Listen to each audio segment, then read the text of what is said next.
Hello friends, நான் உங்களில் ஒருவன். நம்ம சேனலில் கிட்டத்தட்ட லாஸ்ட்டாக வீடியோஸ் வந்து 2 to 2.5 இயர்ஸ் ஆச்சு. அதுக்கு அடுத்து இப்போ தான் ஃபஸ்ட்டு நம்ம சேனலில் வீடியோ போடுறோம். இந்த 2 to 2.5 இயர்ஸ் நம்ம சேனலில் ஏன் வீடியோ வரலன்னு இன்னொரு வீடியோவில் டீட்டெயில்டாக பார்க்கலாம். அண்ட் இன்றைக்கி இந்த வீடியோவில் டிஎன்இஏ கவுன்சிலிங் 2023 பற்றி தான் பார்க்க போகிறோம். இந்த டிஎன்இஏ கவுன்சிலிங் சீரீஸ் ஸ்டார்ட் பண்ணுறதுக்கு முக்கியமான ரீசன் இருக்குது. அதாவது 2 இயர்ஸ் முன்னாடி நம்ம சேனலில் டிஎன்இஏ கவுன்சிலிங்கில் சாய்ஸ் லிஸ்ட் எப்படி செலக்ட் பண்ணணும்னு ஒரு வீடியோ போட்டிருந்தேன். அந்த வீடியோவில் நிறையா பேர் கமெண்ட் பண்ணியிருந்தீங்க, இந்த காலேஜ் கிடைக்குமா, இந்த கட் ஆஃப்க்கு எந்த காலேஜ் பெஸ்ட்டாக இருக்கும், எந்த சாய்ஸ் லிஸ்ட் பெஸ்ட்டாக இருக்கும்னு சொல்லிட்டு கேட்டிருந்தீங்க. பட் என்னால் அந்த வீடியோவில் யாருக்குமே ரிப்ளை பண்ண முடியல. ஒரு சிலருக்கு மட்டும்தான் ரிப்ளை பண்ண முடிஞ்சுச்சு. ஸோ அந்த வீடியோவில் கேள்வி கேட்ட எல்லாருக்குமே மிகப்பெரிய சாரி. அண்ட் இந்த டைம் இந்த 2023 டிஎன்இஏ சீரீஸில் ஸ்டார்டிங்லேருந்து, அதாவது டிஎன்இஏ கவுன்சிலிங்க்கு ரிஜிஸ்ட்ரேஷன் பண்ணுறதுலேருந்து சாய்ஸ் லிஸ்ட் செலக்ட் பண்ணுற வரைக்கும் எல்லா டீட்டெயில்டு வீடியோவுமே நம்ம சேனலில் இந்த இயர் கண்டிப்பாக வரும். ஸோ இன்றைக்கி இந்த வீடியோவில் டிஎன்இஏ கவுன்சிலிங்க்கு ரிஜிஸ்ட்ரேஷன் பற்றின டீட்டெயில்டு இன்ஃபர்மேஷன் பார்க்கலாம். அண்ட் வீடியோக்குள்ளே போகிறதுக்கு முன்னாடி இது வரைக்கும் நம்ம சேனலை சப்ஸ்கிரைப் பண்ணது இல்லைன்னா சேனலை சப்ஸ்கிரைப் பண்ணிக்கோங்க. அது போக நோட்டிஃபிகேஷன் ஐக்கானையும் கிளிக் பண்ணிக்கோங்க. வாங்க வீடியோக்குள்ளே போகலாம். லேப்டாப் ஆர் மொபைலில் ஒரு ப்ரௌசர் ஓப்பன் பண்ணிக்கோங்க. அதில் டிஎன்இஏ ஆன்லைன்.orgன்னு சர்ச் பண்ணுங்கள். சர்ச் பண்ணதுமே லோட் ஆகும். லோட் ஆனதுமே ஃபஸ்ட்டு லிங்க் வரும். அதாவது TNEA Tamil Nadu engineering admission online ஹோம்னு வரும். அந்த லிங்க் கிளிக் பண்ணிக்கோங்க. கிளிக் பண்ணதுமே இந்த மாதிரி ஒரு பேஜ் ஓப்பன் ஆகும். இதில் இங்கே பார்த்தீங்கன்னா 2 பட்டன் தந்திருப்பாங்க. அதாவது click here for BE or BTech registration and இன்னொரு button click here for BArch registration. நீங்கள் பிஇ ஆர் பிடெக்கு ரிஜிஸ்டர் பண்ணணும்னா ஃபஸ்ட்டு பட்டன் கிளிக் பண்ணணும். அண்ட் அது போக நீங்கள் சைடில் பார்த்தீங்கன்னா நிறையா லிங்க்ஸ் தந்திருப்பாங்க. அதில் ஃபஸ்ட்டு லிங்க் பார்த்தீங்கன்னா கட் ஆஃப் மார்க்ஸ்னு இருக்கும். இந்த லிங்க் கிளிக் பண்ணிங்கன்னா ஐ am not a robot option கேட்டிருப்பாங்க. அது கிளிக் பண்ணிவிட்டு ப்ரொசீட் பண்ணுங்கள். ப்ரொசீட் பண்ணதுமே இந்த மாதிரி ஒரு பேஜ் ஓப்பன் ஆகும். இதில் நீங்கள் எந்த இயருக்கு எந்த காலேஜோட கட் ஆஃப் செக் பண்ணணுன்னாலும் இதில் செக் பண்ணிக்கலாம். இயர் செலக்ட் பண்ணிக்கலாம். அதே மாதிரி கட் ஆஃப் படி சர்ச் பண்ணணுமா இல்லை ரேங்கிங் படி சர்ச் பண்ணணுமாங்க ஆப்ஷன் இருக்கும். அதில் நீங்கள் எந்த இதுனாலும் சூஸ் பண்ணிக்கிட்டு college name or college code போட்டுட்டு சர்ச் பண்ணிங்கன்னா கீழே இந்த மாதிரி அந்த காலேஜில் டிபார்ட்மெண்ட்டுக்கு எந்த கேட்டகரிக்கு எந்த கட் ஆஃபில் லாஸ்ட் இயர் அட்மிஷன் நடந்திருக்குன்னு சொல்லிட்டு இருக்கும். க்ளோசிங் ரேங்கிங் இருக்கும். அதை நீங்கள் பார்த்துக்கலாம். இதை பற்றின டீட்டெயில்டு இன்ஃபர்மேஷன் இன்னொரு வீடியோவில் பார்க்கலாம். இப்போ அட்மிஷன் பற்றி பார்க்கலாம். Click here for BE or BTech registration button click பண்ணிவிட்டு ப்ரொசீட் பண்ணுங்கள். ப்ரொசீட் பண்ணதுமே இந்த மாதிரி ஒரு பேஜ் ஓப்பன் ஆகும். இங்கே நோட்டில் ஒரு டீட்டெயில்ஸ் தந்திருக்காங்க. அது என்னன்னு ரீட் பண்ணிக்கோங்க. ஃபர்தர் கம்யூனிகேஷன் நீங்கள் இங்கே தர mobile number and email address base பண்ணி தான் இருக்கும். ஸோ இந்த mobile number and email address உங்களோட mobile number and email address தாங்க. மேக்ஸிமம் பேரண்ட்டோட mobile number or email address தரதை விட உங்களோட இமெயில் அட்ரஸ் தந்துக்கோங்க. ஃபர்ஸ்ட் நேம் கேட்டிருக்காங்க. ஸ்டூடெண்ட்டோட நேம் இங்கே என்ட்ரி பண்ணிக்கோங்க. நெக்ஸ்ட் மொபைல் நம்பர் கேட்டிருக்காங்க. மொபைல் நம்பர் என்ட்ரி பண்ணிக்கோங்க. அதுக்கடுத்து இமெயில் அட்ரஸ். இது நான் ஆல்ரெடி சொன்ன மாதிரி உங்களுக்கு இமெயில் அட்ரஸ் இருந்தால் அந்த இமெயில் அட்ரஸ் தாங்க. அப்படி இல்லைனா உங்களுக்குன்னு ஒரு இமெயில் அட்ரஸ் கிரியேட் பண்ணிவிட்டு அந்த இமெயில் அட்ரஸ் தாங்க. அதுதான் பெஸ்ட்டாக இருக்கும்.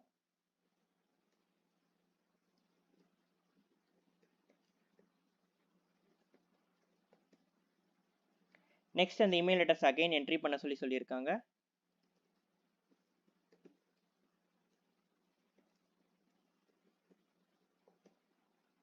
நெக்ஸ்ட் டேட் ஆஃப் பர்த் கேட்டிருக்காங்க. இதில் உங்களோட டேட் ஆஃப் பர்த் சூஸ் பண்ணிக்கோங்க.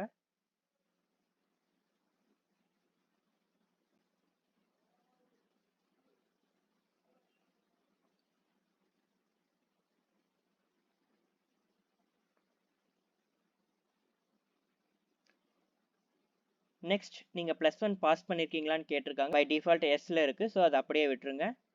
குவாலிஃபைங் எக்ஸாமினேஷன் என்னன்னு கேட்டிருக்காங்க.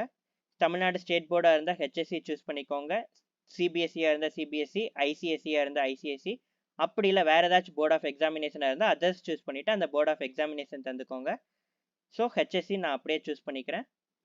நெக்ஸ்ட் உங்கள் லாகின் பாஸ்வேர்ட் கேட்டிருக்காங்க. ஸோ இதில் உங்களுக்கு எந்த பாஸ்வேர்ட் ஞாபகமாக இருக்குமோ அந்த பாஸ்வேர்ட் தந்து கண்டினியூ பண்ணிக்கோங்க. Are you sure you want to save one கேட்டிருக்காங்க. எஸ் தந்துக்கோங்க. நெக்ஸ்ட் உங்கள் மொபைல் நம்பருக்கு ஒரு ஓடிபி வரும். அந்த ஓடிபி இங்கே என்ட்ரி பண்ணிக்கோங்க. நெக்ஸ்ட் சப்மிட் தந்துருக்கோங்க. இங்கே நீங்கள் அங்கே எந்த இமெயில் அட்ரஸ் தந்தீங்களோ அந்த இமெயில் அட்ரஸ் போட்டு பாஸ்வேர்ட் போட்டு லாகின் பண்ணிக்கோங்க. லாகின் பண்ணதுமே ஃபர்ஸ்ட் செக்ஷன் உங்களோட பர்சனல் இன்ஃபர்மேஷன் பற்றி கேட்டிருக்காங்க. இதில் by default name and date of birth வந்துடும். அது போக மற்ற டீட்டெயில்ஸ் நீங்கள் மேண்டேட்ரியாக இருக்கிற டீட்டெயில்ஸ் எல்லாமே ரெட் கலர் ஸ்டாரில் தந்திருப்பாங்க. அது ஃபில் பண்ணணும். ஆப்ஷனல் டீட்டெயில், அதாவது இந்த ஆதார் நம்பரை வந்து ஆப்ஷனலில் தந்திருக்காங்க. இது நீங்கள் ஃபில் பண்ணணும்னா ஃபில் பண்ணலாம், இல்லைனா விட்டலாம். So first name of the parent or guardian, உங்கள் பெற்றோர் அல்லது பாதுகாப்பாளர் பெயர் கேட்டிருக்காங்க. ஸோ இங்கே அப்பா ஆர் அம்மா பேர் தந்துக்கோங்க. நெக்ஸ்ட் கம்யூனிகேஷன் அட்ரஸ் கேட்டிருக்காங்க. இதில் நீங்கள் இப்போ இருக்கிற அட்ரஸ் தந்துக்கோங்க. நெக்ஸ்ட் பெர்மனெண்ட் அட்ரஸ் கேட்டிருக்காங்க. நீங்கள் இப்போ இருக்கிற அட்ரஸும் பெர்மனெண்ட் அட்ரஸும் சேமாக இருந்தால் சேம் அஸ் கம்யூனிகேஷன் அட்ரஸுங்கிற டிக் பாக்ஸ் செலக்ட் பண்ணிக்கோங்க. நெக்ஸ்ட் ஸ்டேட் கேட்டிருக்காங்க. தமிழ்நாடாக இருந்தால் தமிழ்நாடு சூஸ் பண்ணிக்கோங்க. வேறு ஸ்டேட்டாக இருந்தால் வேறு ஸ்டேட் சூஸ் பண்ணிக்கோங்க. அதுக்கடுத்து தமிழ்நாட்டில் டிஸ்ட்ரிக்ட் என்னன்னு கேட்டிருக்காங்க. ஸோ நீங்கள் சூஸ் பண்ணுற ஸ்டேட்டில் நீங்கள் எந்த டிஸ்ட்ரிக்கோ அந்த டிஸ்ட்ரிக்ட் சூஸ் பண்ணிக்கோங்க. நெக்ஸ்ட் தாலுக் கேட்டிருக்காங்க. தாலுக் சூஸ் பண்ணிக்கோங்க. அதுக்கடுத்து கம்யூனிகேஷன் அட்ரஸோட பின்கோடு கேட்டிருக்காங்க. ஸோ அந்த பின்கோடு சூஸ் பண்ணிக்கோங்க. நெக்ஸ்ட் நேட்டிவ் டிஸ்ட்ரிக்ட் கேட்டிருக்காங்க. உங்களோட சொந்த மாவட்டம் எந்த மாவட்டமோ அதை சூஸ் பண்ணிக்கோங்க. நெக்ஸ்ட் அந்த சொந்த ஊரில் இருக்கிற சொந்த பிளேஸோட ஸ்டேட் என்னன்னு கேட்டிருக்காங்க. அதாவது அது கார்பரேஷனில் வருதா, முனிசிபாலிட்டியில் வருதா, டவுன் பஞ்சாயத்தா, இல்லை வில்லேஜ் பஞ்சாயத்தான்னு கேட்டிருக்காங்க. ஸோ அது எந்த கேட்டகரி கீழே வருதோ அந்த கேட்டகரி சூஸ் பண்ணிக்கோங்க. நெக்ஸ்ட் ஜெண்டர் கேட்டிருக்காங்க. Male, female or third gender 3 options இருக்குது. ஸோ நீங்கள் எந்த ஜெண்டரோ அந்த ஜெண்டர் சூஸ் பண்ணிக்கோங்க. நெக்ஸ்ட் ஆப்ஷன் மதர் டங் கேட்டிருக்காங்க. உங்களுக்கு தாய்மொழி தமிழாக இருந்தால் தமிழ் சூஸ் பண்ணிக்கோங்க. இல்லை வேறு லாங்குவேஜாக இருந்தால் அந்த லாங்குவேஜ் சூஸ் பண்ணிக்கோங்க. அதுக்கடுத்து உங்களோட குடியுரிமை கேட்டிருக்காங்க. நீங்கள் இந்தியனாக இருந்தால் இந்தியன் சூஸ் பண்ணிக்கோங்க. ஸ்ரீலங்கன் தமிழ் ரெஃப்யூஜியாக இருந்தால் தமிழ் ரெஃப்யூஜி ஸ்ரீலங்கன் அந்த ஆப்ஷன் சூஸ் பண்ணிக்கோங்க. இல்லை வேறு நாட்டை சேர்ந்தவங்களாக இருந்தால் அதர்ஸ் சூஸ் பண்ணிக்கோங்க. அதுக்கடுத்து நேட்டிவிட்டி கேட்டிருக்காங்க. 2 ஆப்ஷன் தந்திருக்காங்க, தமிழ்நாடா இல்லை அதர்ஸான்னு. ஸோ நீங்கள் தமிழ்நாடு சேர்ந்தவங்களா இருந்தால் தமிழ்நாடு தந்துக்கோங்க. அப்படி இல்லைனா அதர்ஸ் சூஸ் பண்ணிக்கோங்க. அதுக்கடுத்து உங்களோட மதம் என்னன்னு கேட்டிருக்காங்க. நீங்கள் ஹிந்து, கிறிஸ்டியன், முஸ்லீம் இந்த மாதிரி எந்த மதத்துக்கு கீழே வருவீங்களோ அந்த மதத்தை சூஸ் பண்ணிக்கோங்க. நெக்ஸ்ட் உங்களோட கம்யூனிட்டி என்னன்னு கேட்டிருக்காங்க. ஸோ நீங்கள் ஓசியா, பிசியா, இல்லை உங்களுக்கு எந்த கம்யூனிட்டி வருமோ அந்த கம்யூனிட்டியை சூஸ் பண்ணிக்கோங்க. நெக்ஸ்ட் உங்களோட கேஸ்ட் நேம் கேட்டிருக்காங்க. அந்த கம்யூனிட்டியில் உங்கள் கேஸ்ட்டுக்கான எந்த நேம் வருமோ அந்த நேமை சூஸ் பண்ணிக்கோங்க.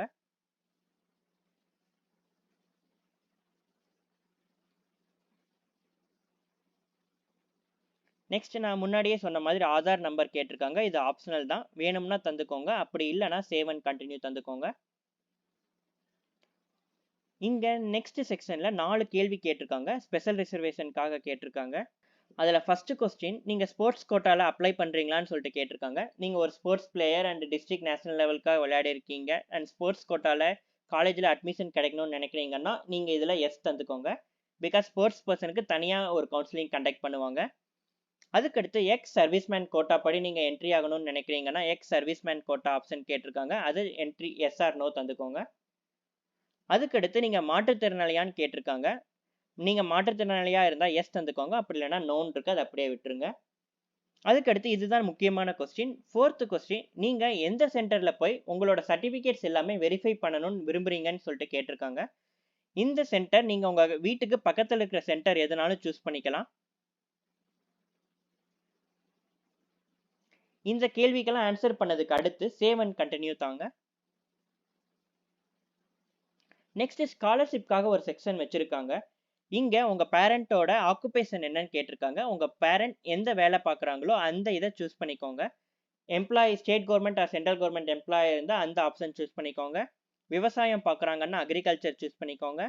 இல்லை வேறு பிஸ்னஸ் பார்க்குறாங்கன்னா பிஸ்னஸ், சொந்தமாக வேலை பார்க்குறாங்கன்னா செல்ஃப் எம்ப்ளாய்டு அண்ட் வேறு ஏதாச்சும் ஒர்க்கிங் ப்ரொஃபஷனல்னா ஒர்க்கிங் ப்ரொஃபஷனல்ஸ்னு ஆப்ஷன் இருக்குது, அதை சூஸ் பண்ணிக்கோங்க. அதுக்கடுத்து உங்கள் அப்பா அம்மாவோட ஆண்டு வருமானம் என்னன்னு கேட்டிருக்காங்க. ஸோ இங்கே உங்கள் அப்பா அம்மா கிட்ட இன்கம் சர்டிஃபிகேட்டில் எந்த வருமானம் இருக்கோ அதை என்ட்ரி பண்ணிக்கோங்க. நெக்ஸ்ட் நீங்க முதல் தலைமுறை பட்டதாரியான்னு கேட்டிருக்காங்க. அதாவது உங்க வீட்ல நீங்க தான் ஃபர்ஸ்ட் டைம் இன்ஜினியரிங் படிக்க போறீங்க. இதுக்கு முன்னாடி யாருமே ஸ்கூலுக்கு அடுத்து படிச்சது இல்லன்னா, உங்களுக்கு முதல் பட்டதாரிக்கான ஸ்காலர்ஷிப் கிடைக்கும். ஸோ அந்த ஆப்ஷன் எஸ்னா எஸ்ன்னு தந்துக்கோங்க. அப்படி இல்லன்னா நோன்னு இருக்கு. அப்படியே விட்டுருங்க. நெக்ஸ்ட் போஸ்ட் மெட்ரிக் ஸ்காலர்ஷிப்க்கு நீங்க எலிஜிபிளா இருந்தா, அதாவது SC, SCA, ST and converted கிறிஸ்டியன்ஸா இருந்தா உயர்கல்வி உதவித்தொகைன்னு கவர்மெண்ட்ல இருந்து தருவாங்க. அதுக்கு நீங்க எலிஜிபிளா இருந்தா எஸ்ன்னு தந்துக்கோங்க. அப்படி இல்லன்னா நோன்னு அப்படியே விட்டுருங்க. நெக்ஸ்ட் சேவ் அண்ட் கண்டினியூ தாங்க.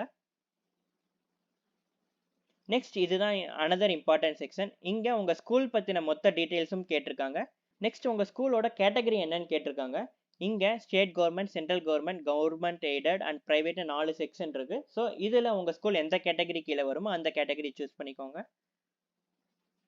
அதுக்கடுத்து உங்க ஸ்கூல்ல இருக்கிற பிளேஸோட கேட்டகரி என்னன்னு கேட்டிருக்காங்க. அதாவது உங்க ஸ்கூல் இருக்கிற பிளேஸ் வந்து கார்ப்பரேஷன் கீழே வருதா, முனிசிபாலிட்டி கீழே வருதா, டவுன் பஞ்சாயத்தா இல்ல வில்லேஜ் பஞ்சாயத்தான்னு கேட்டிருக்காங்க. ஸோ இதுல உங்க ஸ்கூல் எந்த கேட்டகரி கீழே வருதோ அதை சூஸ் பண்ணிக்கோங்க. நெக்ஸ்ட் நீங்க 8th இருந்து 12th வரைக்கும் தமிழ்நாடுல தான் படிச்சிருக்கீங்களான்னு கேட்டிருக்காங்க. எஸ்னா எஸ்ன்னு தந்துக்கோங்க. அப்படி இல்லைன்னா நோ தந்துக்கோங்க.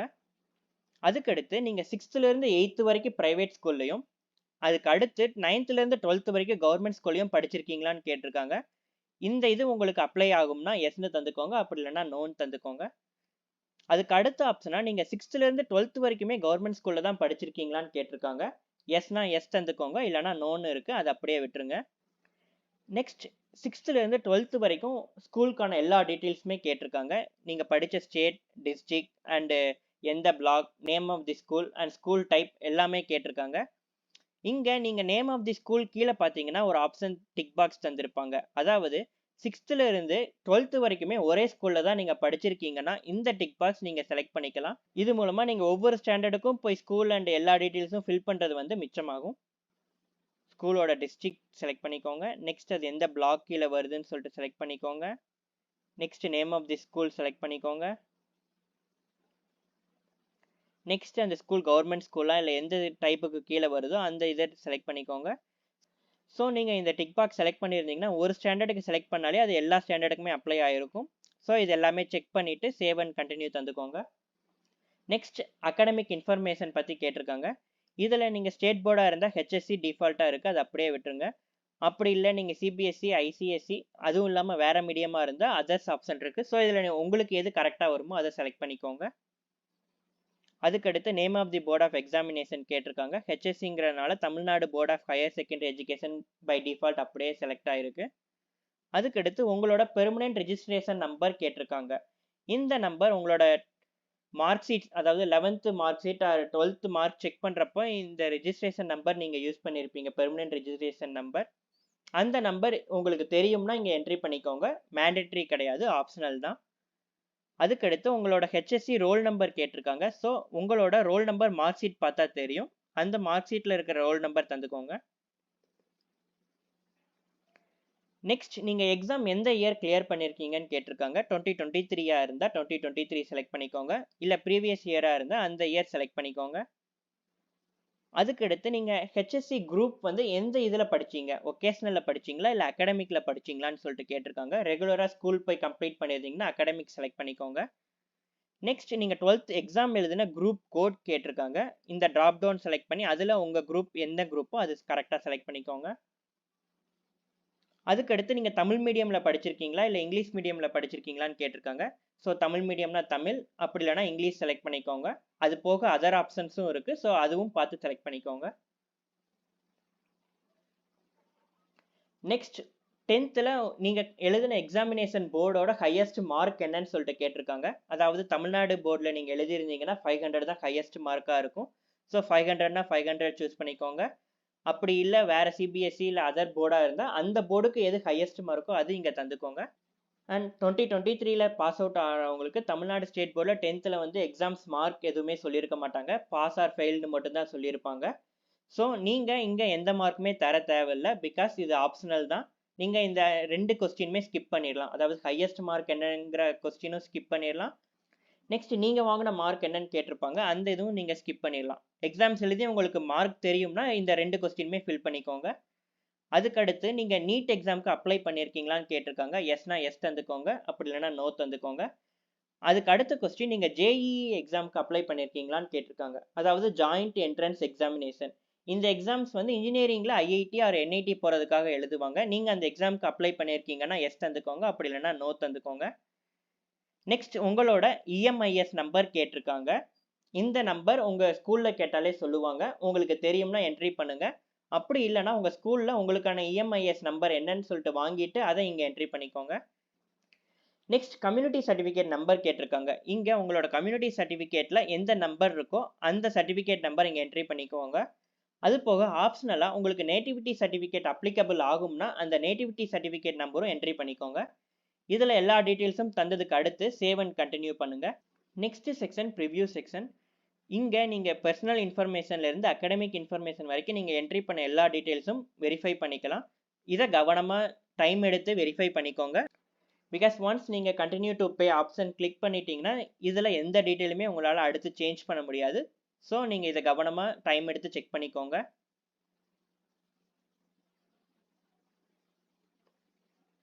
இது எல்லாமே தந்ததுக்கு அடுத்து continue to Pay option click பண்ணிக்கோங்க. அண்ட் இந்த பாப்பப்லையும் அதே தான் சொல்றாங்க. ஒன்ஸ் நீங்க பேமெண்ட் செக்ஷன் போயிட்டீங்கன்னா இதுல என்ட்ரி பண்ண டீடைல்ஸ் எதுவுமே சேஞ்ச் பண்ண முடியாதுன்னு சொல்றாங்க. So continue தந்துக்கோங்க.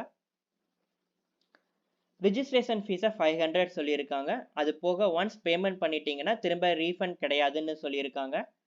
அண்ட் இங்க 4 பேமெண்ட் கேட்வே தந்திருக்காங்க. இதுல நீங்க எந்த கேட்வேனாலும் சூஸ் பண்ணிக்கலாம். இந்த கேட்வே சூஸ் பண்றதுக்கு இந்த பேங்க்ல உங்களுக்கு அக்கவுண்ட் இருக்கணும்னு எந்த அவசியமும் இல்ல. இது ஜஸ்ட் கேட்வே தான். ஸோ நீங்க எந்த பேங்க்னாலும் கிளிக் பண்ணிக்கோங்க. கிளிக் பண்ணிட்டு பேங்கிற ஆப்ஷன் கிளிக் பண்ணுங்க.